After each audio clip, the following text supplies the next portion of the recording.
이름으로 사랑합니다. 주의 이름으로 사랑합니다. 할렐루야.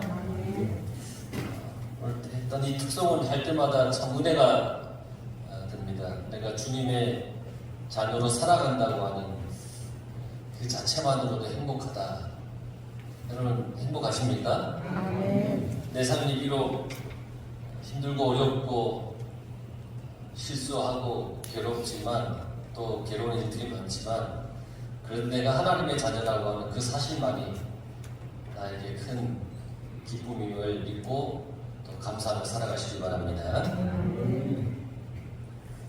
마태복음 1장을 지난주에 우리가 봤습니다. 1장의 그 계보에 보면 가장 많이 나오는 단어가 있는데 낳고라고 하는 단어가 많이 나오죠. 누가 누굴 낳고 누가 누굴 낳고. 그 계보의 시작이 아브라함입니다. 근데 아브라함은 아이를 낳을 수 없었는데 아이를 낳았습니다. 그리고 오늘 본문의 마리아는 아직 결혼하지 않았는데 성령으로 예수님을 잉태했습니다. 참 놀라운 일이죠. 아이를 낳을 수 없는 육체인데 환경 여건인데 아이를 낳았고 전혀 예상하지 못한 성령으로 인한 잉태를 했으니까 참 놀라운 일입니다. 이런 일은 하나님이 하지 않으면 일어날 수 없는 일들입니다. 그래서 하나님은 전능하십니다. 모든 것을 창조하신 분이 하나님이십니다.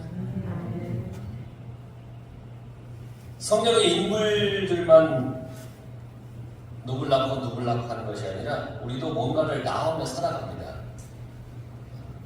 오늘 어떤 자녀를 낳고 하는 그런 것들을 그 범위를 떠나서 뭔가를 낳습니다. 생명을 낳기도 하고 때로는 죄를 낳으며 살기도 합니다. 주님의 은혜로 새 생명을 얻은 우리는 또 다른 새 생명을 낳아야겠죠. 생명을 낳는다라고 하는 것은 살린다는 얘기입니다. 그래서 내가 새 생명을 얻은 사람입니다. 주님으로 인해서 죽을 수밖에 없었던 내가 주님으로 인해서 새 생명을 얻어서 사는 사람입니다. 그래서 우리도 생명을 낳으며 살아가야 됩니다. 살리며 살아가야 됩니다. 그런데 죽음을 낳기도 합니다. 성경에 보면 형제를 죽인 사람, 아버지를 죽인 사람, 이웃을 죽인 사람, 모든 상황을 파괴시키는 죽음을 낳는 그런 사람도 있다는 겁니다. 그러니 우리가 한번 생각해 보십시오. 내가 무엇을 낳으며 살아가는가? 내가 지금껏 생명을 낳으며 살았나? 파괴하며 죽이는 것을 낳으며 살았나? 한번 우리가 생각해 봐야 됩니다. 우리는 예수님을 믿지요. 예수님은 생명을 낳으신 분이십니다. 그러니까 그 주님을 따라서 우리도 생명을 낳으며 살아가는 그런 사람이 되길 바랍니다. 오늘 말씀을 보면 예수님의 탄생에 관한 이야기가 나오죠. 예수 그리스도의 나심은 이러하니라. 18절 말씀에 나와 있죠. 예수 그리스도의 나심은 이러하니라. 나심, 예수님이 나셨어요. 나심. 이건 아까 우리가 지난주에 봤던 계보와 같은 단어를 써요. 게네시스, 창조, 탄생, 이런 의미의 단어입니다. 그러니까 예수님이 나셨습니다. 근데 그 나심이 이러하다는 겁니다. 이러하다. 헬라어 후토스엔이라는 단어인데 여기 후토스라고 하는 말이 무슨 뜻이냐면 앞으로 소개될 그런 방식으로 애는 뭐뭐이다 라는 얘기예요. 그러니까 이걸 이제 해석을 하자면 앞으로 이렇게 소개될 방식으로 태어날 사람은 없다. 단지 예수님밖에 없다는 얘기입니다. 그래서 예수님의 탄생은 하나님의 창조와도 같은 겁니다. 예수님이 나셨어요. 창조의 뜻을 가지고 있는 게네시스, 창세기, 창조한다는 얘기입니다. 그러니까 예수님의 탄생은 하나님의 창조와 같은 거예요. 이전에도 없었고 앞으로도 없는 탄생. 이게 예수님의 탄생에 대한 이야기입니다. 오직 예수님만 이렇게 나셨다라는 겁니다. 그런데 예수님의 탄생은 놀라운 일입니다. 18절을 계속 보면 그의 어머니 마리아가 요셉과 약혼하고 동거하기 전에 당시 유대인들의 결혼 풍습에 대해서 우리가 잠깐 이해를 해야 되는데 결혼하기 전에 약혼을 합니다. 약혼하고 자기 집에 머물러 있다가 1년 정도 지난 다음에 신랑의 집으로 들어갑니다. 약혼한 상태는 법적인 결합을 의미하고 결혼에 준하는 그런 상태입니다. 그러니까 약혼했다라고 하면 이 유대의 사회에서는 거의 결혼한 거와 거의 마찬가지입니다. 그러니까 이 약혼한 기간 동안에 가능 외에는 파혼할 수가 없는 그런 기혼 상태라는 겁니다. 그래서 19절 말씀에 그의 남편 요셉이라 하면서 요셉을 남편의 신분으로 인정을 했습니다. 근데 지금 약혼한 상태인데 요셉을 그의 남편이라 그렇게 얘기한 것은 이 약혼 기간이 거의 결혼에 준하는 상태, 이것을 의미하기 때문입니다. 약혼 기간은 부부로 인정을 부부로 인정을 받아요. 그런데 함께 살진 않아요. 각각 따로 살고는 있어요. 그렇기 때문에 어떤 성적인 관계도 없어요. 약혼 기간에 이런 성적인 관계가 없는 상태에서 예수님이 잉태됐다라고 하는 것은 정말 놀라운 일이라는 겁니다. 어제 동거하기 전에 약혼을 했지만 아직 신랑의 집에 가서 동거하기 전이에요. 실제 결혼식을 하지 않았기 때문에 어떤 부부의 관계도 없어요. 그런데 성령으로 잉태된 것이 나타났더니 그랬어요. 마리아에게 잉태의 징조가 나타난 겁니다. 성령으로 잉태된 것이 나타났다는 말인데 하나님의 특별한 능력으로 마리아가 잉태가 되었습니다. 마리아에게 잉태가 되었다는 겁니다. 하나님의 크신 본능이 성령을 통해서 마리아를 잉태시킨 겁니다. 그러니까 성령으로 잉태되어서 마리아를 통해 이 땅에 오신 그 예수님은 완전한 신이시고 완전한 인간인 겁니다. 이것을 우리는 성육신이라고 부릅니다. 하나님이 인간의 몸을 가지고서 이 땅에 오신 것을 말씀하는 겁니다. 예수님은 육신의 모양으로 나셔서 육신을 지배하던 죄와 그 사망의 문제를 해결하기 위해 이 땅에 오셨습니다. 예수님은 성령으로 잉태되었기 때문에 인간의 죄성을 가지고 있지 않습니다. 그러니까 죄가 없는 예수님께서 죄가 있는 이 세상의 모든 죄를 용서하기 위해 이 땅에 오셨다는 겁니다. 이게 성령으로 잉태되어 오셨기 때문에 가능한 일인 겁니다. 하나님의 특별한 능력인 겁니다. 19절 말씀에 보면 그의 남편 요셉은 의로운 사람이라고 그랬습니다. 의로운 사람. 헬라어로 디카이오스, 그러니까 신과 인간의 법률을 준수하는 사람. 이게 의로운 사람입니다. 그러니까 하나님이 주신 율법, 또 인간 사회에서 지켜야 할 모든 법을 잘 지키는 사람. 이게 의로운 사람. 요셉은 그런 의로운 사람입니다. 그래서 지금 마리아가 약혼만 했는데 잉태가 되었어요. 요셉은 성령으로 잉태된 것을 아직까지 몰라요. 그러니까 가만히 이 마리아와의 이 약혼한 관계를 끊고자 했어요. 가만히 끊고자 했습니다. 율법으로 경건하게 살던 요셉은 마리아의 잉태 소식에 그 마리아와의 정원한 이 관계를 조용히 끊으려고 했습니다. 가만히. 라드라는 단어인데 비밀. 그러니까 최대한 조용히 마리아와의 관계를 끊기 위해서 노력했다는 겁니다. 그를 드러내지 아니하고 마리아를 율법이 정하는 증거에 처하지 않게 하려는 뜻을 가지고 있어요. 그러니까 율법에 따라 살던 요셉임에도 마리아에 대한 사랑이 너무 컸기 때문에 지금 이거 말도 안 되는 상황 속에서 법이 허락하는 범위 내에서 조용히 마리아와의 관계를 정리할 방법을 찾았다는 겁니다. 조용히. 마리아에게도 피해가 되지 않게 조용히. 그래서 20절에 보면 이 일을 생각할 때 요셉이 지금 마리아가 잉태되었는데 이 일을 가만히 생각해 보는 거예요. 도대체 무슨 일인가 한번 생각해 보세요. 이 기가 막힐 노릇이잖아요. 지금 아직까지 주의 사자가 현몽하에 나타나지 않는 상태예요. 지금 너무 놀라운 상태예요. 지금 기가 막혀요. 이 요셉의 번민이 심했어요. 고민이 너무너무 깊어졌어요. 인간적인 번민과 슬픔이 너무 컸어요. 이 일을 생각해 보니까 야, 기가 막히다. 어떻게 이런 일이 일어날 수 있지? 그때 주의 사자가 현몽하여 나타났다 그랬습니다. 요셉이 너무 번민 가운데 이제 마리아와의 관계를 다 끊으려고 할 때 주의 사자가 나타났습니다. 한글 성경에는 번역되어 있지 않지만 원어 성경에 보면 이두라고 하는 단어로 이 20절의 시작이 됩니다.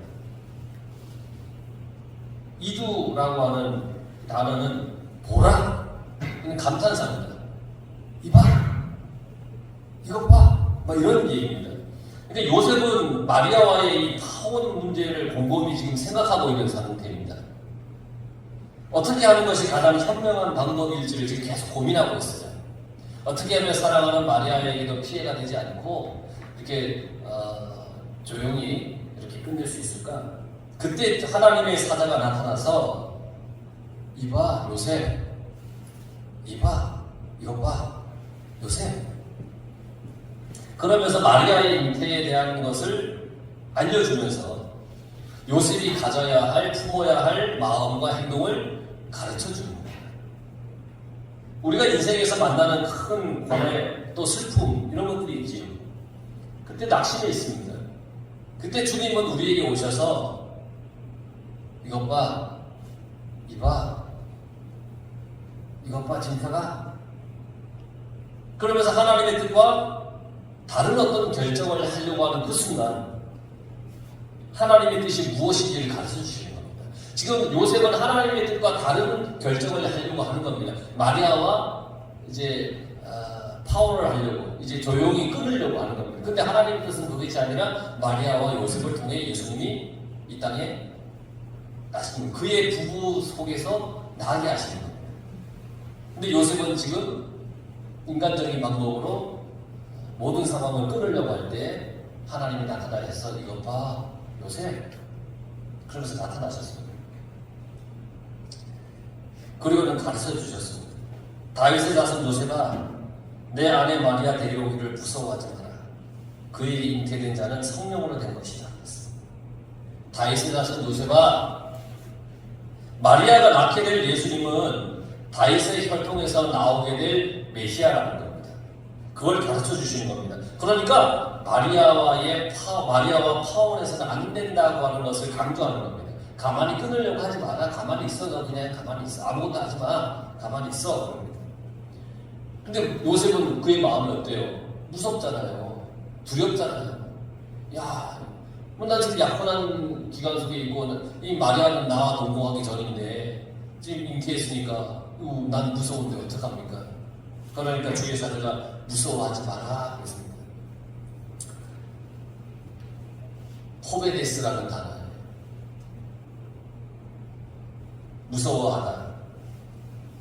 호베데스. 이게 두렵다는 뜻도 있지만 이게 주저하다라는 뜻이 있어요. 무서워하다라는 단어 속에는 두렵다는 얘기도 있는데 주저하다라는 뜻을 가지고 있어요. 그래서 풀이하자면 무서워하지 말라는 거잖아요. 마리아 데려오기를 주저하거나 망설이지 마라. 이걸 지금 주의 사자가 와서 요셉에게 가르쳐주고 계세요. 그에게 잉태된 자는 성령으로 된 것이다. 마리아 데려오기를 주저하지 말아야 할 이유를 지금 설명해주고 있어요. 마리아가 임신한 것은 부정해서가 아니라 성령으로 인한 것이기 때문에 너 두려워할 이유가 없어 라고 얘기를 하고 있습니다. 마리아가 낳게 될 아이는 육체적인 탄생이 아니라 신적인 탄생이라는 겁니다. 그걸 요셉에게 알려주고 있습니다. 참 놀라운 일이지 않습니까? 뭐 두렵습니다. 그런데 주의 사자가 나타나서 그렇게 말씀해 주시는 거예요. 너를 통해서, 마리아를 통해서 낳을 아이는 어느 누군가의 어떤 부정한 관계 속에서 낳은 게 아니라 지금 하나님으로 인하여서 태어날 아이다. 그러면서 21절에 아들을 낳으니 이름을 예수라 하라. 이는 그가 자기 백성을 그들의 죄에서 구원할 자이십니다. 23절, 24절에 보면 요셉이 잠에서 깨어 일어나 주의 사자의 분부대로 행하여 그의 아들을 데려왔으나 아들을 낳기까지 동침하지 아니하더니 나음의 이름을 예수라 하니라. 요셉은 하나님의 사자의 말씀대로 행하였습니다. 그 분부대로 행하였다. 요셉은 어떤 사람이라고 했습니까? 요셉은 의로운 사람이라고 했습니다. 의로운 사람. 하나님과 사람의 사회 속에서 지켜야 할 모든 그 율법을 잘 준수하며 지킨 사람. 요셉은 의로웠어요. 우리도 의로운 사람이 되어야 됩니다. 의롭게 사는 게 어떤 겁니까? 어떻게 살아야 의롭게 사는 겁니까? 의롭게 사는 것은 믿음으로 사는 겁니다. 하나님에 대한 믿음으로 사는 거예요. 그게 의로운 거예요. 그게 옳은 삶이에요. 하나님에 대한 믿음. 여러분 속에 하나님에 대한 믿음으로 살아가시길 간절히 바랍니다. 그 믿음이 있어야 돼요. 요셉의 의로움을 한번 볼까요? 드러내지 않고 가만히 끊고자 하였다 그랬죠. 드러내지 않고 가만히 끊고자 했어요. 의로움은 덮어주는 마음입니다. 요셉이 그러한 마음을 가지고 있었어요. 요셉이 마리아를 생각하는 그런 마음입니다. 율법대로 처리할 수도 있었어요. 그렇죠? 기분 나쁘잖아. 나와 동거하지도 않았는데 아이를 가졌다? 인간적인 생각을 해볼 때, 이 여자가 어디서 부정한 짓을 해서 와서 지금 말도 안 되는? 이럴 수도 있잖아요. 그런데 그 마리아를 어떻게든 요셉은 덮어주려고 했어요. 당시 사회적으로는 돌로 쳐 죽일 그런 죄였지만 요셉은 그걸 드러내지 않았다 그랬어요. 드러내지 않았어요. 덮어줬어요. 여러분, 우리도 그러한 삶을 살아야 되지 않겠습니까? 의로움은 다른 사람을 대하는 나의 태도입니다. 내가 다른 사람을 어떻게 대하느냐, 그 태도를 통해 의로우냐 그렇지 못하느냐를 우리는 분명히 판단할 수 있습니다. 의로운 사람은 다른 사람의 허물을 드러내거나 들추지 않습니다. 여러분 그렇게 살아가시기 바랍니다. 성도라면, 하나님의 자녀라면 다른 사람의 허물을 들춰내는 삶을 살아가는 게 아니라 덮어주는 겁니다. 덮어주는 겁니다.